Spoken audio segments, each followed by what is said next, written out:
ജോലിയിൽ കയറിയിരിക്കണം. അതിന് ഫസ്റ്റ് അഡ്വൈസിൽ തന്നെ കിട്ടണമെങ്കിൽ അതിനനുസരിച്ചുള്ള റാങ്ക് നിങ്ങൾക്ക് കിട്ടണം. ഈ കാര്യങ്ങളെല്ലാം മനസ്സിലാക്കി വേണം നിങ്ങൾ എന്ത് ചെയ്യാനായിട്ട്, ഏപ്രിൽ 30 വരവേൽക്കാനായിട്ട്. ഇത് ഇപ്പോൾ നിലവിലുള്ള വേക്കൻസീസ് ആണ്. ഈ 985 വേക്കൻസീസ് ആണ് ഈ 139. ഇനി ഇപ്പം നിലവിലുള്ള പത്തനംതിട്ടയിലുള്ള ഏറ്റവും കൂടുതലുള്ള വേക്കൻസി എത്രയാണ്? 24. അതുകൊണ്ട് തന്നെ ഇതൊരു കോമൺ എക്സാം ആയിരിക്കും. ജില്ലാതല നിയമനമാണ്, പക്ഷെ കോമൺ എക്സാം ആയിരിക്കും. ഇനി ടെക്നിക്കൽ ക്വാളിഫിക്കേഷൻ ആണ്. എന്താണ്? 2 വർഷത്തെ ITI ട്രേഡ് സർട്ടിഫിക്കറ്റ് ഉണ്ടായിരിക്കണം. ഇലക്ട്രീഷ്യൻ ട്രേഡിലോ വയർമാൻ ട്രേഡിലോ ഉള്ള ITI സർട്ടിഫിക്കറ്റ് നിങ്ങളുടെ കയ്യിൽ ഉണ്ടായിരിക്കണം. അതുകൊണ്ട് തന്നെ ഇതൊരു ടെക്നിക്കൽ ക്വാളിഫിക്കേഷൻ ഉള്ള എക്സാം ആണ്. അതുകൊണ്ട് തന്നെ ഒരു ടെക്നിക്കൽ എക്സാം നിങ്ങൾ എക്സ്പെക്ട് ചെയ്യുക.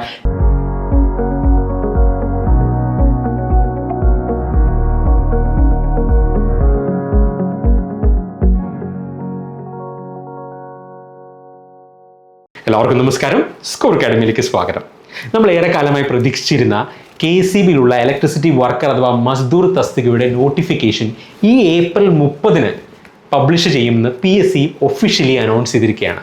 ഇതുമായി ബന്ധപ്പെട്ട നോട്ടീസുകളെല്ലാം നമ്മൾ ടെലഗ്രാം ചാനലിലും നമ്മുടെ യൂട്യൂബ് ചാനലിലും ഒക്കെ നമ്മൾ നേരത്തെ കൂട്ടി ഷെയർ ചെയ്തിട്ടുണ്ട്. അതെല്ലാം നിങ്ങൾ കണ്ടു കാണുമെന്ന് ഞാൻ വിചാരിക്കുന്നു. അപ്പോൾ ഈ ഏപ്രിൽ 30 വരുന്ന നോട്ടിഫിക്കേഷനുമായി ബന്ധപ്പെട്ട വളരെ ഇമ്പോർട്ടൻ്റ് ആയിട്ടുള്ള കുറച്ച് കാര്യങ്ങൾ നിങ്ങളുമായി ഷെയർ ചെയ്യാനാണ്, അല്ലെങ്കിൽ നമ്മൾ മുൻകൂട്ടി അറിഞ്ഞിരിക്കേണ്ടതും മനസ്സിലാക്കേണ്ടതുമായിട്ടുള്ള കുറച്ച് കാര്യങ്ങൾ ഷെയർ ചെയ്യാനാണ് ഈ വീഡിയോ. ആദ്യമായിട്ട് നമുക്ക് ഈ ഒരു റിക്രൂട്ട്മെൻറ്റ് എന്ന് പറയുന്നത്, അല്ലെങ്കിൽ ഈ ഒരു പോസ്റ്റ് എന്ന് പറയുന്നത് ജില്ലാ അടിസ്ഥാനത്തിൽ നടക്കാൻ പോകുന്ന ഒരു നിയമനമാണ്. അതുകൊണ്ട് തന്നെ ഇതിൻ്റെ വേക്കൻസീസും ജില്ലാ അടിസ്ഥാനത്തിലാണ് ഉണ്ടാവുക. ഈ 985 വേക്കൻസീസ് ഈ 14 ജില്ലകളിലായിട്ടാണ് ഡിവൈഡ് ചെയ്തിരിക്കുന്നത്. അപ്പോൾ ആദ്യം തന്നെ കുട്ടികൾക്ക് ഉണ്ടാകുന്ന ഒരു ഡൗട്ട്, ഞാൻ ഏത് ജില്ലയിലാണ് അപ്ലൈ ചെയ്യേണ്ടത്? ഏറ്റവും കൂടുതൽ വേക്കൻസീസ് റിപ്പോർട്ട് ചെയ്തിരിക്കുന്ന ജില്ലയിലാണോ ഞാൻ അപ്ലൈ ചെയ്യേണ്ടത്, അതോ എൻ്റെ സ്വന്തം ഹോം ടൗൺ ആയിട്ടുള്ള എൻ്റെ സ്വന്തം ജില്ലയിലാണോ അപ്ലൈ ചെയ്യേണ്ടത് എന്നുള്ള ചോദ്യം പല കുട്ടികൾക്കും ഉണ്ടാവും. അതെങ്ങനെയാണ് നിങ്ങൾ തിരഞ്ഞെടുക്കേണ്ടതെന്നുള്ളത് ഞാൻ ഇവിടെ പറയുന്നുണ്ടാവും. അതിനോടൊപ്പം തന്നെ അടുത്ത ഏറ്റവും ഇമ്പോർട്ടൻ്റ് ആയിട്ടുള്ള ചോദ്യം, ഈ പരീക്ഷയുടെ സ്വഭാവം എന്തായിരിക്കും? ഇത് കംപ്ലീറ്റ്ലി ടെക്നിക്കൽ എക്സാം ആണോ, ടെക്നിക്കൽ സിലബസ് ആണോ? കാരണം ഇതിൻ്റെ എഡ്യൂക്കേഷണൽ ക്വാളിഫിക്കേഷൻ എന്ന് പറയുന്നത് എന്താണ്? ITI ആണ് അല്ലേ? അപ്പോൾ അതുകൊണ്ട് തന്നെ ഇലക്ട്രീഷ്യൻ ട്രേഡിലോ വയർമാൻ ട്രേഡിലോ ഉള്ള ITI സർട്ടിഫിക്കറ്റ് ആണ് നമുക്ക് ഉണ്ടായിരിക്കേണ്ടത്. അതുകൊണ്ട് തന്നെ ഇതൊരു ടെക്നിക്കൽ എക്സാം ആണോ? ആ ടെക്നിക്കൽ എക്സാം ആണെങ്കിൽ തന്നെ അതിന് നമ്മൾ ഫോളോ ചെയ്യേണ്ടത്, മുൻകൂട്ടി നമ്മൾ പഠിക്കേണ്ട സിലബസ് എന്താണ്, അല്ലെങ്കിൽ ഏത് സിലബസിനോട് അടുത്ത് നിൽക്കുന്ന ഒരു സിലബസ് ആണ് നമ്മൾ ഈ പരീക്ഷയ്ക്ക് എക്സ്പെക്ട് ചെയ്യേണ്ടത്. ഒപ്പം ഏറ്റവും ഇമ്പോർട്ടൻ്റ് ആയിട്ടുള്ള കാര്യം, ഈ വീഡിയോയിലെ ഏറ്റവും ഇമ്പോർട്ടൻ്റ് ആയിട്ടുള്ള കാര്യം പറയാൻ പോകുന്നത്, നമ്മളിത് ഫസ്റ്റ് അഡ്വൈസിൽ തന്നെ നമ്മൾ ജോലി ലഭിക്കാൻ ശ്രമിക്കണം. എന്തുകൊണ്ടാണ്? കാരണം ഇതിന് പ്രൊമോഷൻ സാധ്യതകളായ ഡിപ്പാർട്ട്മെന്റ് ടെസ്റ്റ് എഴുതി അല്ലെങ്കിൽ ബൈ ട്രാൻസ്ഫർ എക്സാം എഴുതി നിങ്ങൾക്ക് ഉയർന്ന തസ്തികയിലേക്ക് പോകാനുള്ള ഒരു സുവർണ്ണ അവസരവും കൂടിയാണ് ഈ KCB ഇലക്ട്രിസിറ്റി വർക്കർ അഥവാ മസ്ദൂർ തസ്തിക എന്ന് പറയുന്നത്. അതുകൊണ്ട് തന്നെ നിങ്ങൾ ഫസ്റ്റ് അഡ്വൈസിൽ ജോലിക്ക് കയറിയാൽ നിങ്ങൾക്ക് കിട്ടാൻ പോകുന്ന അഡ്വാൻറ്റേജസ് എന്താണ്, ബെനിഫിറ്റ്സ് എന്താണ്, ഈ കാര്യങ്ങളെല്ലാം ഞാനിവിടെ പറയുന്നുണ്ടാവും. കാരണം പല കുട്ടികളും ധരിക്കുന്നത് അത്രയും 985 വേക്കൻസി ഉണ്ടല്ലോ, തീർച്ചയായിട്ടും 985 വേക്കൻസി ഇപ്പോൾ റിപ്പോർട്ട് ചെയ്തിട്ടുണ്ട്. 2000-ൽ പരം നിയമനങ്ങൾ നടക്കാൻ സാധ്യതയുള്ള ഒരു പോസ്റ്റുമാണ്. എന്നാൽ പോലും നിങ്ങൾ മനസ്സിലാക്കേണ്ടത്, നിങ്ങൾ ഫസ്റ്റ് അഡ്വൈസിൽ തന്നെ ജോലിക്ക് കയറിയാൽ നിങ്ങൾക്ക് ഒരുപാട് ബെനിഫിറ്റ്സ് ഉണ്ട്. അതെന്താണെന്നെല്ലാം ഞാൻ ഈ വീഡിയോയിൽ പറയുന്നുണ്ടാവും. അപ്പോൾ അതിലേക്കൊക്കെ പോകുന്നതിന് മുമ്പ് ആദ്യം നമുക്ക് ഈ നോട്ടീസ് ഒന്ന് പെട്ടെന്ന് ഓടിച്ച് നോക്കാം. അതുമായി ബന്ധപ്പെട്ട് നമ്മൾ അറിഞ്ഞിരിക്കേണ്ട ഇമ്പോർട്ടൻ്റ് ആയിട്ടുള്ള കാര്യങ്ങൾ ഞാനൊന്ന് പെട്ടെന്ന് ഓടിച്ച് പറയാം. അപ്പോൾ നോക്കുക, 2026 ഏപ്രിൽ 20 ചേർന്ന കമ്മീഷൻ യോഗ തീരുമാനം അനുസരിച്ച് എന്താണ് ഈ നോട്ടിഫിക്കേഷൻ വരുമെന്നാണ് പറഞ്ഞിരിക്കുന്നത്. എന്താണ്?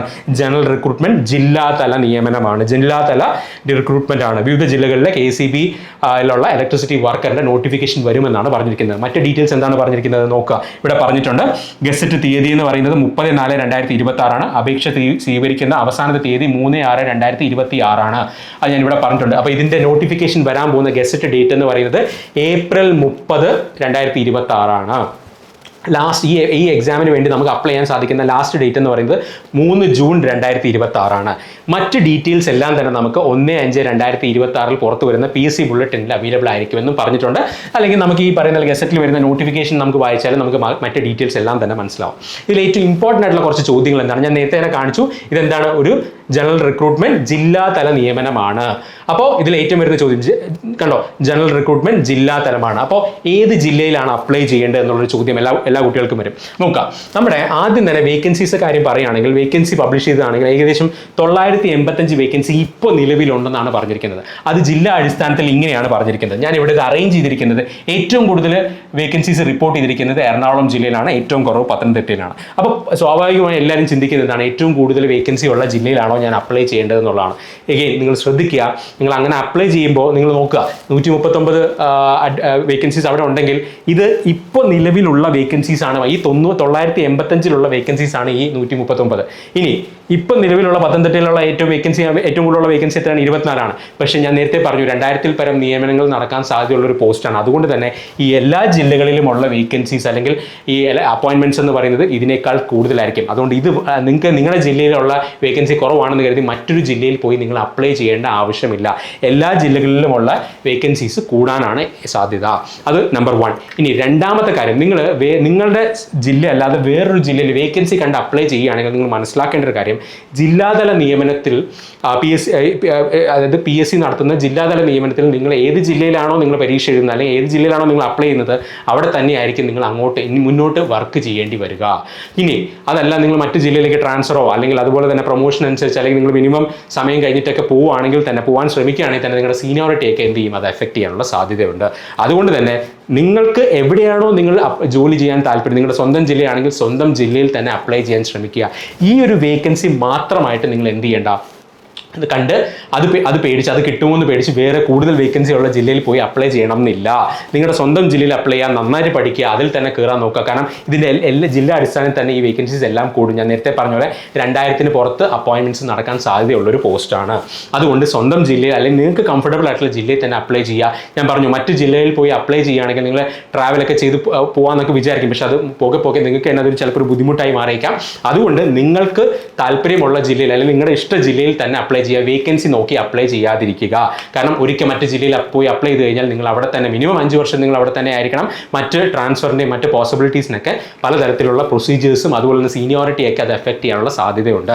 ആ ഒരു കാര്യം കൂടെ നിങ്ങളുടെ മനസ്സിൽ വെക്കുക. എഗെയിൻ അതുമായി ബന്ധപ്പെട്ട ഡീറ്റെയിൽഡ് കാര്യങ്ങൾ നമ്മൾ നോട്ടിഫിക്കേഷൻ വന്നു കഴിഞ്ഞിട്ട് നമുക്ക് ഡിസ്കസ് ചെയ്യാം. ഓക്കെ, ഞാൻ ജസ്റ്റ് ഒരു ഓവർവ്യൂ പറഞ്ഞു എന്നേ ഉള്ളൂ. ഇത് പല കുട്ടികളും ചോദിച്ചുകൊണ്ടാണ് ഞാൻ ഇപ്പോൾ ഇത് പറഞ്ഞത്. അപ്പോൾ ഇതുമായി ബന്ധപ്പെട്ട മറ്റ് ക്ലാരിറ്റിയൊക്കെ നമുക്ക് നോട്ടിഫിക്കേഷൻ വന്നിട്ട് നമുക്ക് അതിനെക്കുറിച്ച് ഡിസ്കസ് ചെയ്യാം. ഓക്കെ, ഇനി നമ്മൾ ഏറ്റവും ഇമ്പോർട്ടൻ്റ് ആയിട്ട് മനസ്സിലാക്കിയിരിക്കേണ്ട കുറച്ച് കാര്യങ്ങളാണ്. കണ്ടോ, ഞാൻ ആദ്യം തന്നെ പറഞ്ഞു ഇത് ഡിസ്ട്രിക്ട് വൈസ് ആയിട്ടുള്ള ഒരു റിക്രൂട്ട്മെന്റ് ആണ്. പക്ഷേ എക്സാം എന്ന് പറയുന്നത് എന്തായിരിക്കും, ഒരു കോമൺ എക്സാം ആയിരിക്കും. അല്ല ഓരോ ജില്ലയ്ക്ക് വേണ്ടി ഒരു എക്സാം നടത്താൻ ഒരു സാധ്യതയും ഇല്ല. ഇപ്പം തന്നെ ഒരേ ക്വാളിഫിക്കേഷനുള്ള പല എക്സാംസും ഒരുമിച്ചാണ് PSC നടത്തുന്നത്. അതുകൊണ്ട് തന്നെ ഇതൊരു കോമൺ എക്സാം ആയിരിക്കും. ജില്ലാതല നിയമനമാണ്, പക്ഷേ കോമൺ എക്സാം ആയിരിക്കും. ഇനി ടെക്നിക്കൽ ക്വാളിഫിക്കേഷനാണ്. എന്താണ്, 2 വർഷത്തെ ITI ട്രേഡ് സർട്ടിഫിക്കറ്റ് ഉണ്ടായിരിക്കണം. ഇലക്ട്രീഷ്യൻ ട്രേഡിലോ വയർമാൻ ട്രേഡിലോ ഉള്ള ITI സർട്ടിഫിക്കറ്റ് നിങ്ങളുടെ കയ്യിൽ ഉണ്ടായിരിക്കണം. അതുകൊണ്ട് തന്നെ ഇതൊരു ടെക്നിക്കൽ ക്വാളിഫിക്കേഷനുള്ള എക്സാം ആണ്. അതുകൊണ്ട് തന്നെ ഒരു ടെക്നിക്കൽ എക്സാം നിങ്ങൾ എക്സ്പെക്ട് ചെയ്യുക. ടെക്നിക്കൽ സിലബസ് ആയിരിക്കും നിങ്ങൾ പഠിക്കേണ്ടത്. അതായത് ITL ലെവൽ ഇലക്ട്രിക്കൽ എക്സാംസിനുള്ള സിലബസ് തന്നെയായിരിക്കും നിങ്ങൾ ഇവിടെ എക്സ്പെക്ട് ചെയ്യേണ്ടത്. അല്ലെങ്കിൽ അതുമായി വളരെയധികം ചേർന്ന് നിൽക്കുന്ന ഒരു സിലബസ് ആയിരിക്കും ഈ എക്സാമിന് നിങ്ങൾ എക്സ്പെക്ട് ചെയ്യേണ്ടത്. ആ രീതിയിൽ തന്നെ നിങ്ങൾ പ്രിപ്പറേഷൻ മുന്നോട്ട് കൊണ്ടുപോയേ പറ്റുകയുള്ളൂ. ആ കാര്യം കൂടെ നിങ്ങളൊന്ന് മനസ്സിലാക്കുക. എഗെയിൻ ഇപ്പോഴത്തെ PSCയുടെ ഒരു എക്സാം നടത്തുന്ന ഒരു സ്പീഡ് നിങ്ങൾക്ക് അറിയാം. നോട്ടിഫിക്കേഷൻ വന്നു കഴിഞ്ഞാൽ 6 മാസത്തിനുള്ളിൽ തന്നെ ചിലപ്പോൾ എക്സാം വന്നേക്കാം. അല്ലെങ്കിൽ നിങ്ങൾക്ക് കിട്ടാൻ പോകുന്ന പ്രിപ്പറേഷൻ ടൈം എന്ന് പറയുന്നത് 6 മാസമാണ്. ഈ 6 മാസവും ഏറ്റവും ഭംഗിയായി വൃത്തിയായി പഠിച്ചു കഴിഞ്ഞാൽ നിങ്ങൾക്ക് ഈ ജോലിയിലേക്ക് കയറിക്കൂടാം. ഇനി അടുത്ത പറയാൻ പോകുന്ന അല്ലെങ്കിൽ അടുത്ത കാണിക്കാൻ പോകുന്നതാണ് ഏറ്റവും ഇമ്പോർട്ടൻ്റ് ആയിട്ടുള്ള കാര്യം. എന്താണ്, ഇതിൽ നിങ്ങൾക്ക് കരിയർ ഗ്രോത്ത് അല്ലെങ്കിൽ നിങ്ങൾ എങ്ങനെ വേണം ഈ എക്സാമിനെ അപ്രോച്ച് ചെയ്യാൻ. ഫസ്റ്റ് അഡ്വൈസിൽ തന്നെ അല്ലെങ്കിൽ ഏറ്റവും ഉയർന്ന റാങ്ക് തന്നെ നിങ്ങൾ മേടിക്കുക. കാരണം ഫസ്റ്റ് അഡ്വൈസിൽ തന്നെ ജോലി കിട്ടിക്കഴിഞ്ഞാൽ നിങ്ങൾക്ക് ഉണ്ടാകാൻ പോകുന്ന അഡ്വാൻറ്റേജസ് എല്ലാം ഞാൻ ഇവിടെ കാണിക്കുന്നുണ്ടാവും. ഒരു കരിയർ ഗ്രാഫ് റോഡ് മാപ്പ് ഞാൻ ഇവിടെ കാണിക്കുന്നുണ്ടാവും. നോക്കാം, നിങ്ങൾക്ക് അറിയാവുന്ന പോലെ ഇപ്പോൾ 30 ഏപ്രിലാണ് ഈ നോട്ടിഫിക്കേഷൻ വരാൻ പോകുന്നത്. 3 ജൂൺ വരെ നിങ്ങൾക്ക് എന്ത് ചെയ്യാം, അപ്ലൈ ചെയ്യാം. ഇനി നോക്കിയേ, ഒരു 6 to 7 months നിങ്ങൾക്ക് പ്രിപ്പറേഷൻ ടൈം കിട്ടുകയാണെങ്കിൽ ഈ 2026 ഡിസംബറിലോ ജനുവരിയിലോ ആയിരിക്കും എക്സാം നടക്കുക. ഇതിൽ നേരത്തെ നടന്നുകൂടായികയൊന്നുമില്ല, പക്ഷേ നിങ്ങൾക്ക് മിനിമം ഒരു 6 മാസമൊക്കെ സമയം കിട്ടാൻ സാധ്യതയുണ്ട്. അപ്പോൾ ഒരു 6 മാസം എന്ന് പറയുമ്പോൾ ഡിസംബറിൽ എക്സാം നടക്കുകയാണ്. ഇനി ഇതൊരു ITI ലെവൽ ടെക്നിക്കൽ എക്സാം ആണ്. ഇലക്ട്രിക്കൽ ട്രേഡ് അല്ലെങ്കിൽ ഇലക്ട്രിക്കൽ സിലബസ് ഉള്ള ITI ലെവൽ ടെക്നിക്കൽ എക്സാം ആയിരിക്കും എന്നുള്ള കാര്യം കൂടെ നിങ്ങൾ ഓർത്തിരിക്കുക. ഇനി ഫസ്റ്റ് അഡ്വൈസിൽ ജോലി കിട്ടിയാൽ നിങ്ങളുടെ അഡ്വാൻറ്റേജ് എന്താണ്? കാരണം KCB ഒരു ഡിപ്പാർട്ട്മെൻറ്റാണ്. അപ്പോൾ പല ഇതിൽ തന്നെ ഇതുമായി ബന്ധപ്പെട്ട് ഇതിനു മുമ്പ് ഞാൻ ഷെയർ ചെയ്ത നോട്ടീസിലെല്ലാം തന്നെ ഞാൻ വ്യക്തമായിട്ട് ബോർഡ് ഓർഡറിലൊക്കെ പറയുന്നുണ്ട്. എന്താണ് ഇതിൽ റിക്രൂട്ട് ചെയ്യുന്നവർക്ക് ഡിപ്പാർട്ട്മെൻറ്റ് എക്സാം എഴുതി ലൈൻമാൻ ആയിട്ടും അതായത് ലൈൻമാൻ ഗ്രേഡ് 2 ആയിട്ടൊക്കെ എന്ത് ചെയ്യാൻ പ്രൊമോഷനുള്ള സാധ്യതകളുണ്ട്. അതുകൊണ്ട് തന്നെ നിങ്ങൾ മനസ്സിലാക്കേണ്ടത് ആദ്യം കയറിയാൽ നിങ്ങളുടെ സീനിയോറിറ്റി അതനുസരിച്ച് വരും. അതിനനുസരിച്ച് നിങ്ങൾക്ക് ഡിപ്പാർട്ട്മെൻറ്റ് എക്സാം എഴുതാനുള്ള യോഗ്യത, അല്ലെങ്കിൽ ഡിപ്പാർട്ട്മെൻറ്റ് എക്സാം എഴുതണമെങ്കിൽ നിങ്ങൾ ഇത്ര വർഷത്തെ സർവീസ് കംപ്ലീറ്റ് ചെയ്യണമെന്നുണ്ടായിരിക്കും. അപ്പോൾ ആ ക്രൈറ്റീരിയ മീറ്റ് ചെയ്യണമെങ്കിൽ നിങ്ങൾ ആദ്യമേ കയറിയാൽ മാത്രമേ നിങ്ങൾക്ക് സീനിയോറിറ്റി മീറ്റ് ചെയ്യാൻ പറ്റുള്ളൂ. അതനുസരിച്ച് മാത്രമേ നിങ്ങൾക്ക് ഡിപ്പാർട്ട്മെൻറ്റ് ടെക്സ്റ്റ് എഴുതാൻ പറ്റുള്ളൂ. അതനുസരിച്ച് നിങ്ങൾക്ക് നിങ്ങളുടെ പ്രൊമോഷൻ സാധ്യതകൾ വർദ്ധിക്കും.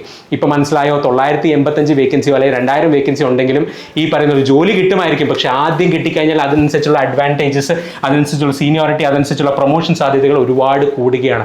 അതുകൊണ്ട് തന്നെ ഏറ്റവും നന്നായിട്ട് പഠിച്ച് ഏറ്റവും കൂടുതൽ മാർക്ക് സ്കോർ ചെയ്ത് ഫസ്റ്റ് അഡ്വൈസിൽ തന്നെ ജോലി ലഭിക്കാനായിട്ട് നിങ്ങൾ ശ്രമിക്കുക. അതായിരിക്കണം നിങ്ങളുടെ കരിയറിൻ്റെ ഈ റോഡ് മാപ്പ് എന്ന് പറയുന്നത്. ഇത് ഇപ്പോഴേ പ്ലാൻ ചെയ്താലേ ഈ 6 മാസത്തെ പഠനം നിങ്ങൾക്ക് ഏറ്റവും നന്നായിട്ട് ചെയ്ത് ഈ ITA ലെവൽ ടെക്നിക്കൽ എക്സാം നന്നായിട്ട് പഠിച്ച് ഈ പറയുന്ന ഫസ്റ്റ് അഡ്വൈസിൽ ജോലി ലഭിക്കാൻ നിങ്ങൾക്ക് സാധിക്കുള്ളൂ. നിങ്ങൾക്ക് തന്നെ അറിയാം, IT ലെവൽ എക്സാംസിന് നമ്മുടെ തന്നെ കുട്ടികളുടെയൊക്കെ ടോപ്പേഴ്സിൻ്റെ, ഫസ്റ്റ് റാങ്ക് ഹോൾഡേഴ്സിൻ്റെയൊക്കെ സ്ട്രാറ്റജിയെക്കുറിച്ചുള്ള വീഡിയോസൊക്കെ നമ്മൾ ഒരുപാട് ചെയ്തിട്ടുണ്ട്. അപ്പോൾ അവരൊക്കെ പഠിച്ച രീതികൾ, അവർ പ്രാക്ടീസ് ചെയ്ത്, അവർ സ്പീഡ് ഇമ്പ്രൂവ് ചെയ്ത്, ഇതെല്ലാം ഇമ്പോർട്ടൻ്റ് ആണ്. അല്ലാതെ വെറുതെ പോയി എഴുതിയാൽ നിങ്ങൾക്ക് ഈ IT level technical exams clear ചെയ്യാൻ പറ്റില്ല. അതിന് വ്യക്തമായ സ്ട്രാറ്റജി ഉണ്ടായിരിക്കണം, വ്യക്തമായ പഠന രീതിയും ഒരു പ്ലാനിങ്ങും ഉണ്ടായിരിക്കണം, സ്പീഡും ഇമ്പ്രൂവ് ചെയ്യാൻ പറ്റണം. വെറുതെ പഠിച്ച് വേക്കൻസി കൂടുതലുണ്ടെന്ന് കരുതി വെറുതെ പഠിച്ചു പോയി എഴുതിയാൽ കിട്ടില്ല. കാരണം നിങ്ങളത് നോക്കുക, നമ്മുടെ പല കുട്ടികളുടെയും ഇൻ്റർവ്യൂസ് നിങ്ങൾ നോക്കുക. കാരണം ITA ലെവൽ ഇലക്ട്രിക്കൽ എക്സാംസിന് ഏറ്റവും കൂടുതൽ റാങ്ക് നമ്മുടെ കുട്ടികൾക്കാണ് കിട്ടിയിട്ടുള്ളത്. അപ്പോൾ ആ എക്സ്പീരിയൻസ് വെച്ചിട്ട് നമ്മുടെ കുട്ടികൾ ടോപ്പേഴ്സ് തന്നെ ഷെയർ ചെയ്ത കാര്യങ്ങളാണ് ഞാൻ ഈ പറയുന്നത്. സ്പീഡ് ഇമ്പ്രൂവ് ചെയ്യേണ്ടത് ഇമ്പോർട്ടൻ്റ് ആണ്. കാരണം ഇതിനൊക്കെ മാർക്ക് എന്ന് പറയുന്നത്, അതായത് ടോപ്പേഴ്സിൻ്റെ മാർക്ക് എന്ന് പറയുന്നത് 80s വരിക. അതായത് 80 മാർക്കിൽ കൂടുതലൊക്കെ ടോപ്പേഴ്സ് മാർക്ക് മേടിക്കാറുണ്ട്. അപ്പോൾ ആ ലെവലിലേക്ക് നിങ്ങൾക്ക് ഉയരാൻ ഈ 5 മുതൽ 6 മാസത്തെ പ്രിപ്പറേഷൻ മതി. പക്ഷെ അത് ചിട്ടയായി തന്നെ നിങ്ങൾ ചെയ്തിരിക്കണം. അത് ഇപ്പോഴേ ഈ ഏപ്രിൽ 30 തൊട്ടേ നിങ്ങളിത് പ്ലാൻ ചെയ്താൽ, നിങ്ങൾ ഈ ഏപ്രിൽ 30 പ്ലാൻ ചെയ്യേണ്ടത് ഇവിടെ വരെയാണ്. അടുത്ത പ്രൊമോഷൻ കിട്ടുന്ന സാഹചര്യം വരെയാണ് നിങ്ങൾ ഇപ്പോഴേ പ്ലാൻ ചെയ്യേണ്ടത്. അവിടെ ഞാൻ നേരത്തെ പറഞ്ഞല്ലോ, ഡിപ്പാർട്ട്മെൻറ്റ് എക്സാം എഴുതണമെങ്കിൽ നിങ്ങളുടെ സീനിയോറിറ്റി ഇമ്പോർട്ടൻ്റ് ആണ്, പ്രൊബേഷൻ ഡിക്ലെയർ ചെയ്തിരിക്കണം. അപ്പോൾ ആ കാര്യങ്ങളൊക്കെ അറിയണമെങ്കിൽ നിങ്ങൾ നേരത്തെ എന്ത് ചെയ്യണം? ജോലിയിൽ കയറിയിരിക്കണം. അതിന് ഫസ്റ്റ് അഡ്വൈസിൽ തന്നെ കിട്ടണമെങ്കിൽ അതിനനുസരിച്ചുള്ള റാങ്ക് നിങ്ങൾക്ക് കിട്ടണം. ഈ കാര്യങ്ങളെല്ലാം മനസ്സിലാക്കി വേണം നിങ്ങൾ എന്ത് ചെയ്യാനായിട്ട്, ഏപ്രിൽ 30 വരവേൽക്കാനായിട്ട്. അല്ലാതെ വേക്കൻസി ഒരുപാടുണ്ട്, അപ്പോൾ ഞാൻ ചുമ്മാ പോയി എഴുതിയാലും കിട്ടുമെന്ന് തെറ്റിദ്ധരിക്കരുത്. അത്രയധികം ആൾക്കാർ അപ്പുറത്ത് പഠിക്കുന്നുണ്ട്, മറ്റ് IT ലെവൽ എക്സാംസിന് പഠിക്കുന്ന ഉദ്യോഗാർത്ഥികളുണ്ട്. അപ്പോൾ ആ കാര്യങ്ങളെല്ലാം നിങ്ങളുടെ മനസ്സിലുണ്ടായിട്ട് വേണം നിങ്ങൾ എന്ത് ചെയ്യാനായിട്ട്, ഈ എക്സാമിന് വേണ്ടി പ്രിപ്പയർ ചെയ്യാനും അതിനനുസരിച്ച് പ്ലാൻ ചെയ്യാനും. ഇനി ഇതിൽ പ്രധാനപ്പെട്ട പുതിയ മാറ്റങ്ങൾ എന്തൊക്കെയാണെന്ന് നിങ്ങൾക്ക് അറിയാവുന്ന പോലെ നമ്മൾ നേരത്തെ കുട്ടി തന്നെ ഷെയർ ചെയ്തിരുന്നു. ക്വാളിഫിക്കേഷൻ എന്ന് പറയുന്നത് 10ാം ക്ലാസ് പാസ് ആയിരിക്കണം. അതിനോടൊപ്പം തന്നെ 2 വർഷത്തെ NTC സർട്ടിഫിക്കറ്റോ HTC സർട്ടിഫിക്കറ്റോ, എന്താണ് ഇലക്ട്രീഷ്യൻ ട്രേഡിലോ വയർമാൻ ട്രേഡിലോ ഉണ്ടായിരിക്കണം. ITA സർട്ടിഫിക്കറ്റ് നിങ്ങൾക്ക് ഉണ്ടായിരിക്കണം. ഇനി അതുമായി ബന്ധപ്പെട്ട ബാക്കി ഡീറ്റെയിൽസ് എല്ലാം നമ്മൾ ഷെയർ ചെയ്തതാണ്. അതിനെക്കുറിച്ചുള്ള വീഡിയോസ് എല്ലാം നമ്മൾ പറഞ്ഞാണ്. ഇനി ഫിസിക്കൽ സ്റ്റാൻഡേർഡ്സ് ഞാൻ നേരത്തെ വീഡിയോയിലൊക്കെ പറഞ്ഞാണ്. എന്താണ് മെയിൽ കാൻഡിഡേറ്റ്സിനാണെങ്കിൽ 5 അടി 2 ഇഞ്ച് ആയിരിക്കണം, ഫീമെയിൽ കാൻഡിഡേറ്റ്സിനാണെങ്കിൽ 4 അടി 9 ഇഞ്ച് ആയിരിക്കണം. ഇതിൽ കളർ ബ്ലൈൻഡ്നെസ് ഉണ്ടാവാൻ പാടില്ല. അതുപോലെ തന്നെ ഔട്ട്ഡോർ ജോലികൾ ചെയ്യാനായിട്ട് ഫിസിക്കലി ഫിറ്റ് ആയിരിക്കണം. അതിനോടൊപ്പം തന്നെ കഴിഞ്ഞ ബോർഡ് ഓർഡറിൽ തന്നെ പറഞ്ഞ ഒരു ഇമ്പോർട്ടൻറ്റ് കാര്യമാണ് എന്ത്, ഈ പറയുന്ന ഫിസിക്കൽ ഫിറ്റ്നസിനെ കുറിച്ച്. പോൾ ക്ലൈംബിംഗ് സ്കില്ല് എന്ന് പോസ്റ്റിൽ കയറാനുള്ള ക്ഷമത, കായിക ക്ഷമത എന്ന് പറയുന്നത് ഇമ്പോർട്ടൻ്റ് ആണ്, മാൻഡേറ്ററി റിക്വയർമെൻ്റ് ആണ്. അതെന്താണ് പറഞ്ഞിരിക്കുന്നത്? Must be able to ascend and descend 9 metre electrical pole within a time of 8 minute. അതായത് 8 മിനിറ്റ് കൊണ്ട് 9 മീറ്ററുള്ള പോൾ കയറി ഇറങ്ങുകയും ചെയ്യാൻ പറ്റണം നിങ്ങൾക്ക്. അത് മാൻഡേറ്ററി ആയിട്ടുള്ള ഒരു സ്കില്ലാണ്. കാരണം എന്താണ് ഇവിടെ പറഞ്ഞിട്ടുണ്ട്, ഞാൻ നേരത്തെ തന്നെ പറഞ്ഞു, considering that promotion to the post of lineman, അതായത് lineman grade 2 is granted from the cadre of electricity worker. It is also propose to include എന്താണ് pole climbing skill as a mandatory requirement. ആ കാര്യം കൂടെ നിങ്ങളുടെ മനസ്സിലുണ്ടായിരിക്കണം. പിന്നെ ഇതിനു മുമ്പുള്ള നോട്ടിഫിക്കേഷനുമായിട്ട് ബന്ധപ്പെട്ട്, അല്ലെങ്കിൽ ഇതിനു മുമ്പുള്ള വർക്കറിന്റെ നോട്ടിഫിക്കേഷനുമായി ബന്ധപ്പെട്ട് ഇതിൽ പ്രധാന ഡിഫറൻസ് എന്താണ്? ഞാൻ നേരത്തെ പറഞ്ഞ പോലെ 10ാം ക്ലാസ് പാസ് ആയിരിക്കണം, അതുകൊണ്ട് ITA സർട്ടിഫിക്കറ്റ് ഉണ്ടാവണം. അതോടൊപ്പം തന്നെ സ്ത്രീകൾക്കും ഈ പോസ്റ്റിലേക്ക് അപ്ലൈ ചെയ്യാം. ഇനി ഞാൻ നേരത്തെ പറഞ്ഞ ഇതിന്റെ സിലബസ് എങ്ങനെയായിരിക്കും? സിലബസ് എന്ന് പറയുന്നത് ടെക്നിക്കൽ സിലബസ് ആവാനാണ് സാധ്യത. ഏറ്റവും ലേറ്റസ്റ്റ് ആയിട്ടുള്ള ഇലക്ട്രിക്കൽ ITA ലെവൽ സിലബസ് ആണ് ഞാൻ ഇവിടെ കാണിച്ചിട്ടുള്ളത്. 10 മോഡ്യൂളാണ് ഉണ്ടാവുക. ചിലപ്പോൾ ചില ITA ലെവൽ എക്സാംസിന് ഇതിൽ 1-2 മോഡ്യൂൾസ് ഒക്കെ മാറ്റി ഡിജിറ്റൽ ഇലക്ട്രോണിക്സ് പോലുള്ള ടോപ്പിക്സ് ഒക്കെ വരാറുണ്ട്. അതിനെക്കുറിച്ചൊക്കെ നമുക്ക് വ്യക്തമായി നമ്മുടെ സ്റ്റഡി പ്ലാനിൽ ഡിസ്കസ് ചെയ്യാം. അപ്പോൾ നമ്മൾ പഠിക്കുമ്പോൾ ഇതെല്ലാം കൂടി മിക്സ് ചെയ്തിട്ട് തന്നെയായിരിക്കും പഠിക്കുക. ചിട്ടയായി സിസ്റ്റമാറ്റിക് ആയിട്ട് ഓരോ മോഡ്യൂൾ വൈസ് നമ്മൾ ബേസിക്സ് തൊട്ട് ഫൗണ്ടേഷൻ തൊട്ട് പഠിച്ച് തന്നെ മുന്നോട്ട് പോവുക.